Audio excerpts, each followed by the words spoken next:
All right, let's dive into this explainer. If you're building a portfolio, you already know the golden rule. What you make on paper is far less important than what you actually keep. So today, we're dissecting the very specific mechanics of how the Alpha Architect US Equity ETF, ticker AAUS, is strategically designed to minimize taxable distributions and maximize your true after-tax compounding. To make sense of all this, we've got a quick roadmap today. We'll be hitting the tax drag problem, the mutual fund trap, the underlying ETF tax magic, and finally, the AUS dividend strategy. Starting right off with Section 1, the tax drag problem, and exactly why taxes absolutely kill your compounding. We really have to start by understanding just how devastating taxes can be to long-term wealth generation. It's incredibly easy to obsess over a fund's gross returns and completely ignore the friction that tax liability constantly introduces into your portfolio. There's this brilliant quote from a law professor who actually called ETFs a tax swindle simply because they are so astonishingly effective at sheltering your money. He points out that many ETFs offer better after-tax returns than some IRAs. When the legal experts are out there complaining that an investment vehicle works almost too well at minimizing taxes, we need to pay attention.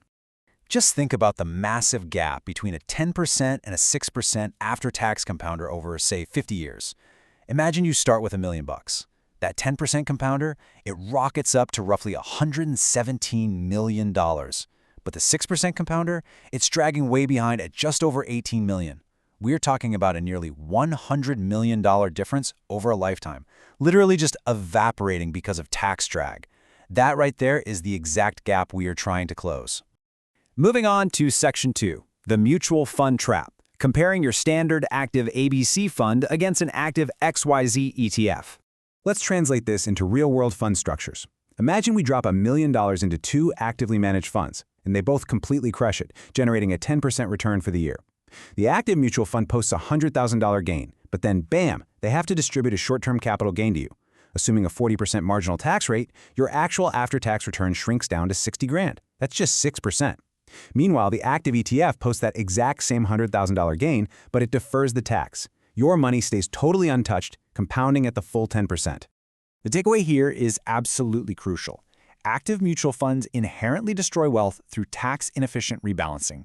Every single time that mutual fund rebalances its portfolio, they're selling stock, incurring a distributable tax liability, and basically handing you a tax bill you never asked for. Sure, you might get a step up in basis down the road, but you absolutely cannot compound on capital that you just had to ship off to Uncle Sam. Which brings us to Section 3, ETF Tax Magic Explained, how in-kind redemptions work. So how exactly does an ETF avoid this trap? Well, let's decode the structural tax magic here. This is the secret sauce, folks. ETFs don't actually sell shares directly to the public. Instead, institutions known as authorized participants, or APs, exchange blocks of underlying stock for ETF shares. Now, when an AP wants to redeem shares, the ETF manager doesn't go and sell the stock to raise cash. No way. Instead, they carefully pick out the lowest basis tax lots, meaning the stocks with the highest unrealized gains, and they deliver them directly to the AP. Because this is a stock-for-stock, in-kind transaction, it is completely tax-free under current tax codes. And because they're consistently booting out low-basis stock and bringing in current market basis all year long, the ETF strategically averages its tax basis up. What does that mean for you? It means when the ETF needs to rebalance, the tax consequences are incredibly minimal. At the end of the year, that ETF can send you a Form 1099 with literally $0 in the taxes due column for capital gains. Zero. Even if the portfolio has been actively trading all year long. It is just a brilliant mechanism for maximizing tax deferral. Now, while the ETF wrapper is brilliant at solving the capital gains issue, it doesn't solve everything. We really have to ask ourselves, how do we handle the other major drag on our portfolios? Because even inside an ETF wrapper, if an underlying stock pays a dividend, that income still has to be distributed to you. And yes, unfortunately, you still have to pay taxes on it. So let's get into Section 4, the AAUS dividend strategy, minimizing the other tax drag. This is where we find the specific strategic advantage of the Alpha Architect US Equity ETF, ticker AAUS. We're moving from standard ETF mechanics into proactive tax avoidance. AAUS is designed to give you broadly diversified, market cap-weighted exposure to U.S. stocks, specifically those with a market capitalization of $1 billion or greater. But they take it one crucial step further than your standard passive index fund. AAUS actively monitors its holdings and might actually replace stocks right before they're about to declare a dividend. Basically, by stepping out of the way, they're seeking to potentially reduce or even completely eliminate those taxable dividend distributions heading your way. Think about it like this. You are essentially getting a dual-threat defense against taxes. You're combining these structural, in-kind redemption benefits of the ETF wrapper, which seamlessly handles those capital gains, with an active, proactive mandate to minimize dividend distributions.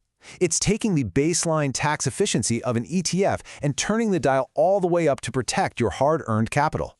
Let's summarize the whole shebang here. You're getting core U.S. market exposure to large companies. You get your capital gains washed out by the structural ETF wrapper, you have a portfolio manager actively stepping out of the way of taxable dividends, and, remarkably, AAUS pulls all of this off with a highly competitive total expense ratio of just 0.09%. That places it right among the cheapest U.S. large blend funds out there. The entire architecture of the fund is aligned with one single, massive goal: maximizing your true after-tax compounding. I'll leave you with this final thought as we wrap up this explainer. Check your 1099s this year. Look closely at the friction eating away at your returns. Are your mutual funds or dividend-heavy strategies secretly dragging your compounding from 10% all the way down to 6%? If you want to keep what you earn and truly harness the math of compounding over the coming decades, you really have to ask yourself, is it time to upgrade your tax efficiency?